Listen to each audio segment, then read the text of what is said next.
اللهم صل على محمد وعلى آل محمد كما صليت على إبراهيم وعلى آل إبراهيم إنك حميد مجيد. اللهم بارك على محمد وعلى آل محمد كما باركت على إبراهيم وعلى آل إبراهيم إنك حميد مجيد. اللهم صل على محمد وعلى آل محمد كما صليت على إبراهيم وعلى آل إبراهيم إنك حميد مجيد. اللهم بارك على محمد وعلى آل محمد كما باركت على إبراهيم وعلى آل إبراهيم إنك حميد مجيد. اللهم صل على محمد وعلى آل محمد كما صليت على إبراهيم وعلى آل إبراهيم إنك حميد مجيد. اللهم بارك على محمد وعلى آل محمد كما باركت على إبراهيم وعلى آل إبراهيم إنك حميد مجيد. الحمد لله نحمده ونستعينه ونستغفره ونؤمن به ونتوكل عليه ونعوذ بالله من شرور أنفسنا ومن سيئات أعمالنا. من يهده الله فلا مضل له ومن يضلله فلا هادي له. ونشهد أن لا إله إلا الله وحده لا شريك له ونشهد أن محمدا عبده ورسوله. قال الله تبارك وتعالى في القرآن المجيد والفرقان الحميد. أعوذ بالله من الشيطان الرجيم. بسم الله الرحمن الرحيم. وإذ قال ربك للملائكة إني جاعل في الأرض خليفة قالوا أتجعل فيها من يفسد فيها ويسفك الدماء ونحن نسبح بحمدك ونقدس لك قال إني أعلم ما لا تعلمون. وعلم آدم الأسماء كلها ثم عرضهم على الملائكة فقال أنبئوني بأسماء هؤلاء إن كنتم صادقين. صدق الله العظيم وصدق رسوله النبي الكريم ونحن على ذلك لمن الشاهدين والشاكرين والحمد لله رب العالمين. حضرات گرامی، اللہ تبارک و تعالیٰ کا بہت فضل و کرم ہوا کہ جس اللہ رب العزت نے ہم سب کو ایمان کی دولت سے مالا مال فرمایا. حضرات گرامی، یہ سب سے بڑی دولت ایمان کی دولت ہے. جس شخص کو یہ نصیب ہو جائے اور دنیا اسے نہ ملے لیکن وہ انسان دنیا میں بھی کامیاب ہے اور آخرت میں بھی کامیاب ہے. اور اس ایمان کے مقابلے میں اگر انسان کو ایمان کی دولت نہ ملے اور محروم رہے، دنیا کا وہ بادشاہ بن جائے، تب بھی وہ جو ہے فیل ہے، ناکام ہے، نامراد ہے. دنیا میں بھی ناکام ہے اور آخرت کے اندر بھی ناکام ہے. تاریخ گواہ ہے کہ اگر دنیا داری سے انسان کامیاب ہوتا، مال اور دولت سے انسان کامیاب ہوتا، بادشاہت سے انسان کامیاب ہوتا، تو پھر وقت کا وہ بادشاہ جسے فرعون کے نام سے جانا جاتا ہے وہ سب سے کامیاب ترین شخص ہوتا. حامان کامیاب ہوتا، قارون کامیاب ہوتا. اس لیے کہ تاریخ نے ان اشخاص کو رقم کیا ہے کہ یہ وہ لوگ ہیں جنہوں نے بادشاہت کی، جن کے پاس مال اور اسباب بہت زیادہ مقدار میں تھا، لیکن یہ شخص کامیاب نہیں ہوئے بلکہ ناکام ہوئے. تو یہ ناکام کی جو فہرست اللہ تبارک و تعالیٰ نے تیار کر کے قرآن مجید میں بتلائی ہے، ان فہرست میں سیر فہرست سب سے اوپر جن کا نمبر آتا ہے یہ وہ لوگ ہیں جو ناکام ہوئے اور اسباب ہونے کے باوجود، مال ہونے کے باوجود. ان کے پاس بادشاہت تھی اور مال اس قدر تھا کہ قارون کے بارے میں تاریخ میں لکھا ہے کہ کئی اونٹوں پر اس کی تجوریوں کی چابیاں ہوا کرتی تھی. صرف چابیاں کئی اونٹوں پر لاد کر لے جایا کرتے تھے، تو اس کی تجوری کتنی بڑی ہوگی، اس کے پاس مال کتنا زیادہ ہوگا. لیکن جب اللہ کا عذاب آیا تو اللہ تبارک و تعالیٰ نے اس مال کے ساتھ میں اس کو زمین میں دسا دیا.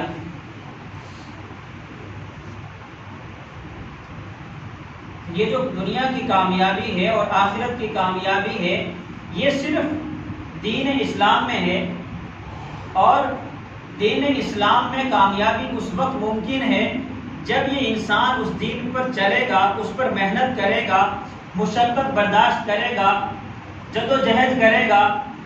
تو یہ انسان کی دنیا کی زندگی بھی کامیاب ہوگی اور آنے والی زندگی جو لامحدود زندگی ہے وہ بھی کامیاب ہوگی۔ اب انسان محاسبہ کرے، انسان سوچے کہ ایک کسان جو ہے جس وقت وہ بیج کو زمین میں بوتا ہے، اس وقت سے لے کر اس فصل کے تیار ہونے تک صرف اسے آس اور امید ہوتی ہے کہ ایک وقت آئے گا میں اس فصل کو کاٹوں گا اور کامیاب ہو جاؤں گا۔ اس وقت تک جتنی محنتیں کرتا ہے ان تمام محنتوں پر اسے ایک آس اور امید ہوتی ہے، ورنہ اس نے جو بیج بویا ہے، اس بیج بونے پر جو اس نے اس زمین میں کاشت کی ہے، محنت کی ہے، اس کو پانی دیا ہے، اس کو سینچا ہے، اور اس اتنی محنت کے بعد ممکن یہ بھی ہے کہ آندھی اور طوفان آئے اور اس کی فصل خراب ہو جائے، یہ بھی ممکن ہے، اور یہ بھی ممکن ہے کہ وہ فصل اگے ہی نہیں، اور یہ بھی ممکن ہے کہ عین کاٹنے کے وقت میں وہ فصل جل کر خاک ہو جائے، کچھ بھی ممکن ہو سکتا ہے۔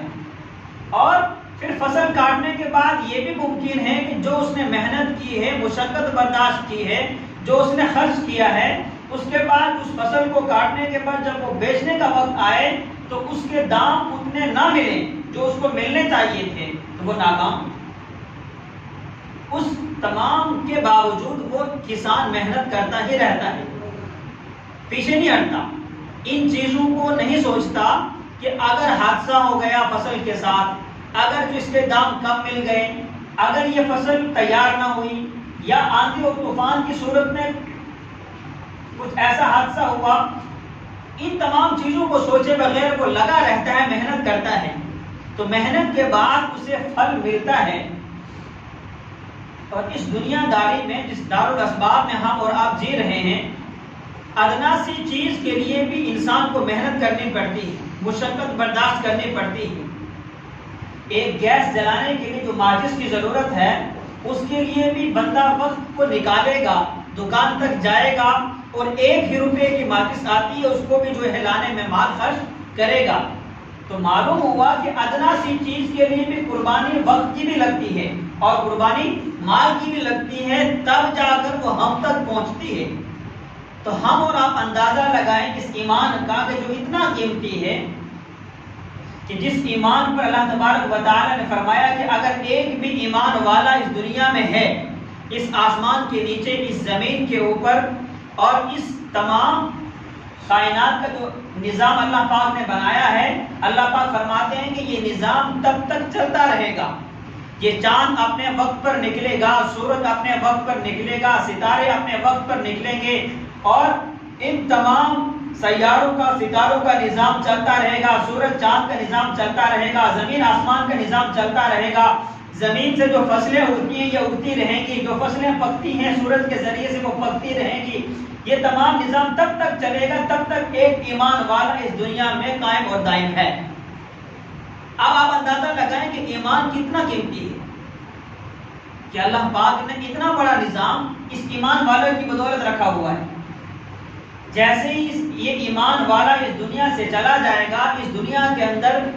ایک بھی اللہ اللہ کہنے والا نہیں ہوگا، تو اللہ تبارک و تعالیٰ فرماتے ہیں کہ مجھے اس زمین کی ضرورت نہیں ہے، اس آسمان کی ضرورت نہیں ہے، اس پورے نظام کی ضرورت نہیں ہے۔ قرآن کریم گواہ ہے، اور قرآن کریم میں اللہ تبارک و تعالیٰ نے قسم کھا کر فرمایا کہ یہ چاند کو توڑ کر پھینک دیا جائے گا، سورج کو توڑ کر زمین پر پھینک دیا جائے گا، ستاروں کو توڑ دیا جائے گا، آسمان زمین پر گر جائے گا، اور اس زمین کے اندر جتنے نظام ہیں یہ تمام کے طرف تمام درہم برہم ہو جائیں گے۔ یہ جو پہاڑ ہیں، زمین پانی پر قائم ہے پہاڑ کی وجہ سے، اللہ پاک فرماتے ہیں کہ اس پہاڑ کو ایسے اللہ پاک اڑائیں گے جیسے وہ روئی کی گال ہوتی ہے، روئی کا ذرہ ہوتا ہے، وہ کیسے ہوا میں اڑتا ہے، ایسے ہوا میں پتھر اڑیں گے، یہ پہاڑ اڑ جائیں گے۔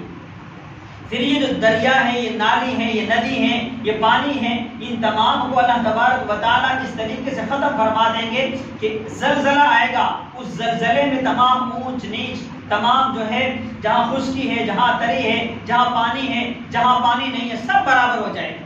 نظام درہم برہم ہو جائے گا، ختم ہو جائے گا۔ اور جو انسان اس دنیا میں جیتا ہے وہ انسان ایمان والے کی بدولت جی رہا ہے۔ جو اس دنیا کے اندر حیوان جی رہے ہیں ایمان والے کی بدولت جی رہے ہیں۔ ایمان والا جب ختم ہو جائے گا، ایمان والا جب چلا جائے گا، جس کی بدولت یہ دنیا بنائی ہے، اللہ پاک اس دنیا کے نظام کو جب ختم کر دیں گے، پھر اس دنیا کے اندر، اس کائنات کے اندر نہ ہی کوئی انسان رہے گا، نہ ہی کوئی جانور رہے گا، نہ ہی کوئی چرند رہے گا، نہ ہی کوئی پرند رہے گا۔ اس لیے کہ اللہ تبارک و تعالیٰ کو اس نظام کی ضرورت ہے ایمان والے کی بدولت۔ اللہ پاک نے جو بنایا ہے وہ ایمان والے کے لیے بنایا ہے۔ حدیث میں فرمایا، اللہ کے نبی صلی اللہ علیہ وسلم نے، یہ حدیث قدسی ہے، اللہ پاک فرماتے ہیں کہ میں نے انسان کو اپنے لیے بنایا اور اس پوری کائنات کو انسان کے لیے بنایا، یعنی ایمان والے کے لیے بنایا۔ تو یہ ایمان اتنا قیمتی ہے اور ہم اور آپ اس ایمان کو اتنا سستا سمجھتے ہیں، اتنا آسان سمجھتے ہیں، اتنا بے قیمتی سمجھتے ہیں کہ اپنے آپ کو مسلمان ہونا، ہم خود اپنے آپ میں یہ تصور کرتے ہیں کہ ہم ایمان والے سب کے سامنے عیاں ہو جائیں، سب کو پتہ لگ جائے کہ یہ ایمان والا ہے، یہ نہیں ہونا چاہیے۔ اسی وجہ سے آج ایمان والے نے اپنی شکل و صورت بگاڑی ہوئی ہے۔ آپ نے جو شکل و صورت بگاڑی ہے ایمان والے نے، یہ اسی کی کم ہمتی ہے۔ یہ اس ایمان والے کے پاس ایمان کی قیمت نہیں ہے۔ اس کو پتا ہے کہ میں ایمان والا سب کے سامنے جاؤں گا اور یہ حلیہ سب کے سامنے آنے کے بعد پتہ لگے گا یہ ایمان والا ہے، تو یہ مجھے پسند نہیں ہے۔ لہٰذا اس حلیے کو چینج کر کے، اس حلیے کو بدل کر، اس طریقے سے جو ہے انسان دنیا کی زندگی گزار رہا ہے کہ معلوم نہیں ہوتا کہ ایمان والا کون ہے اور غیر ایمان والا کون ہے۔ جب سامنے سے سلام کرتا ہے تب پتہ لگتا ہے یہ تو ایمان والا ہے، جب اسے پوچھا جاتا ہے تب وہ ایمان والوں کا نام بتلاتا ہے تو پتہ لگتا ہے کہ یہ ایمان والا ہے۔ اس لیے کہ اس ایمان والے نے اس ایمان کی قیمت کو سمجھا نہیں۔ جب اس کے ذہن میں یہ چیز آ جائے گی کہ ایمان کتنا قیمتی ہے اور ایمان والا کتنا قیمتی ہے، پھر یہ انسان کیا کرے گا کہ سب سے پہلے اپنے اوپر ایمان لاگو کرے گا۔ اس ایمان لاگو کرنے کے بعد جو قیمت اس کے پاس ایمان کی ہوگی، اس قیمت کی بدولت اس کا اندر بنے گا۔ جب اندر بنے گا تو اس کا باطن بن جائے گا، ظاہر بن جائے گا۔ جب اس کا اندر اور باہر سارا بن جائے گا، ایمان کی قدر دل میں اتر جائے گی، پھر انسان یہ ایمان والا کیا کرے گا؟ اس لباس میں چلے گا، پھرے گا، اس لباس میں رہے گا جو اللہ کو پسند ہے، اللہ کے حبیب جناب محمد رسول اللہ صلی اللہ علیہ وسلم کو پسند ہے، اس لباس میں چلے گا۔ اور جب معاملات کرے گا، کاروبار کرے گا، لین دین کرے گا، تو وہ کاروبار کرے گا جو اسلام میں لکھا ہے، جو قرآن میں لکھا ہے، جو محمد عربی صلی اللہ علیہ وسلم نے بتلایا ہے، اس طریقے سے لین دین کرے گا، دھوکہ دہی بند کر دے گا، رشوت لینا بند کر دے گا، سود کھانا بند کر دے گا، کسی کو ستانا بند کر دے گا، کسی کا حق مارنا بند کر دے گا، اور کسی کے پاس حق ہے تو یہ معاف کرنا سیکھ جائے گا۔ ایمان اندر آئے گا نا، تو جب ایمان اندر آئے گا پھر ایمان بننے کے بعد، ایمان کی قوت ہونے کے بعد یہ اس پر کھڑا اترے گا۔ اب جب اندر ایمان ہے ہی نہیں ہے، اس کی محنت کی نہیں ہے، اس کے لیے مشقت اٹھائی نہیں ہے، اور صرف یہ سمجھا کہ میں نے تو کلمہ پڑھا ہے، جمعے کے دن جا کر مسجد میں نماز پڑھ لیتا ہوں، جیسی بھی نماز ہے اللہ قبول کر لے گا، 5 وقت میں سے 2 وقت یا 3 وقت یا 1 وقت اسے میسر آتے ہیں، موقع آتا ہے، من کرتا ہے، اسے وقت ملتا ہے دنیا داری سے نکلنے کا، وہ آ کر اللہ کے سامنے کھڑا ہو جاتا ہے اور یوں سمجھتا ہے کہ میں نے ایمان کا بہت بڑا جو ہے کام کر لیا ہے، اب میں تو جنت میں ہی جاؤں گا۔ ایسا نہیں، جب ہم دنیا کی ادنا چیز کو بھی بغیر محنت کے حاصل نہیں کر سکتے تو اتنی بڑی دولت ایمان، جس ایمان کی بدولت اللہ نے اس نظام کو قائم رکھا ہوا ہے، جس نظام کے اندر ہم اور آپ جی رہے ہیں،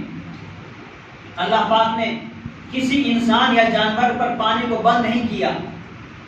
کسی انسان اور جانور پر، پرند اور چرند پر ہوا کو بند نہیں کیا، اللہ تبارک و تعالی نے اس دھوپ کے نظام کو ختم نہیں کیا، اس چاند کے نظام کو ختم نہیں کیا۔ اللہ تبارک و تعالی ناراض ہونے کے باوجود، اللہ تبارک و تعالی کے یہاں جو گناہ ایمان والا غیر ایمان والا کر رہا ہے، اس گناہ ہونے کے باوجود اللہ تبارک و تعالیٰ نے اس زمین کو زلزلے میں تبدیل نہیں کیا، وہ زلزلہ وہ بھونچال نہیں آیا۔ ورنہ سابقہ امم کو دیکھ لیجئے کہ پہلی جو قومیں تھی اس قوم کے اندر ایک غلطی ہو جایا کرتی تھی، ایک گناہ ہو جایا کرتا تھا، اللہ کی ناراضگی ہو جایا کرتی تھی، جو وقت کا نبی تھا اس نبی کی بات کی مخالفت کر لیا کرتے تھے، اس نبی کو جھٹلا دیا کرتے تھے، تو اللہ تبارک و تعالیٰ کو غصہ آتا، اس لیے کہ اللہ کی صفت ہے قہار۔ اور جب اللہ تبارک و تعالیٰ کو غصہ آتا کہ میرا بھیجا ہوا نبی، میرا بھیجا ہوا پیغمبر، میں نے ان لوگوں کی ہدایت کے لیے بھیجا ہے، یہ لوگ اس کو جھٹلاتے ہیں، برا بھلا کہتے ہیں، گالی گلوچ کرتے ہیں، اللہ تبارک و تعالیٰ اس قوم پر عذاب کو مسلط کرتا۔ پھر جب عذاب اس قوم پر مسلط ہوتا تھا تو وہ قوم پوری کی پوری ختم ہو جایا کرتی تھی، پوری کی پوری تباہ ہو جایا کرتی تھی۔ قرآن کریم میں بہت ساری قوموں کا تذکرہ ہے، قوم عاد کا تذکرہ ہے، قوم ثمود کا تذکرہ ہے، قوم ایکا کا تذکرہ ہے، قوم لوط کا تذکرہ ہے، قوم نوح کا تذکرہ ہے۔ اتنی ساری قومیں ہیں، ان میں پیغمبر آئے، نبی آئے اور اللہ کی دعوت دی کہ اللہ کی بات کو مان لو، میں اللہ کا نبی ہوں، مجھے اللہ کا نبی اور رسول مان لو۔ بس یہی اسی چیز میں آپ کی کامیابی ہے۔ جب ایمان والوں نے جھٹلایا تھا تو اس قوم میں جو گناہ ہوئے، اس گناہ کی بدولت اللہ پاک نے پوری قوم کو ایک مرتبہ ختم فرما دیا۔ لیکن یہ آخری امت ہے، آخری نبی جناب محمد رسول اللہ صلی اللہ علیہ وسلم کی امت ہے۔ اب قربان جائیے آقا نامدار جناب محمد رسول اللہ صلی اللہ علیہ وسلم کی ذات گرامی پر اللہ کے حبیب صلی اللہ علیہ وسلم نے دعا فرمائی، اے اللہ اس قرآن کریم میں جو آپ کے احکام موجود ہیں، ان تمام میں جو سابقہ امم کے قصے موجود ہیں، اے اللہ ایسا نہ ہو کہ میری قوم، میری امت بھی کوئی گناہ کرے اور پوری قوم ختم ہو جائے، ایسا عذاب مسلط نہیں کرنا۔ جب اللہ کے حبیب صلی اللہ علیہ وسلم نے ہاتھ بلند کیے، اللہ کی بارگاہ میں دعا کی، اللہ تبارک و تعالیٰ نے اس دعا کو قبول کیا، فرمایا اے حبیب اس دعا کو میں قبول کرتا ہوں، تیری جو امت ہے آخری، اس امت کو میں ایسا معاف کرتا رہوں گا، ایسا معاف کرتا رہوں گا کہ وہ گناہ کرتی رہے گی، میں معاف کرتا رہوں گا۔ جب بھی تیرا امتی ایک مرتبہ زبان سے کہے گا اے اللہ معافی، اے اللہ میں معافی مانگتا ہوں، تمام گناہوں سے معافی مانگتا ہوں، میں معاف کر دوں گا۔ اور یہ دعا میں قبول کرتا ہوں کہ جب پہلی امتیں گناہ کرتی تھی، مجھے غصہ آتا تھا، پورا عذاب بھیج کر قوم تباہ ہو جایا کرتی تھی، میں تیری قوم کو، اس آخری امت کو تباہ و برباد ایک مرتبہ نہیں کروں گا۔ پھر کیا ہوگا؟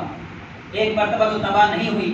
لیکن یہ چھوٹے چھوٹے جھٹکے، یہ چھوٹے چھوٹے میسج اللہ کی طرف سے آتے ہیں اس امت کو یہ سمجھنے کے لیے کہ صحیح رخ پر آ جاؤ، صحیح راستے پر آ جاؤ، صحیح دین پر آ جاؤ، صحیح چیز کو پکڑ لو، ورنہ کیا ہوگا کہ ورنہ قیامت آئے گی۔ اس لیے کہ ایک مرتبہ ایسا عذاب تو نہیں آئے گا، اس دعا کی بدولت نہیں آئے گا، ورنہ اللہ کے یہاں جو ہے عذاب بھیجنے کی کوئی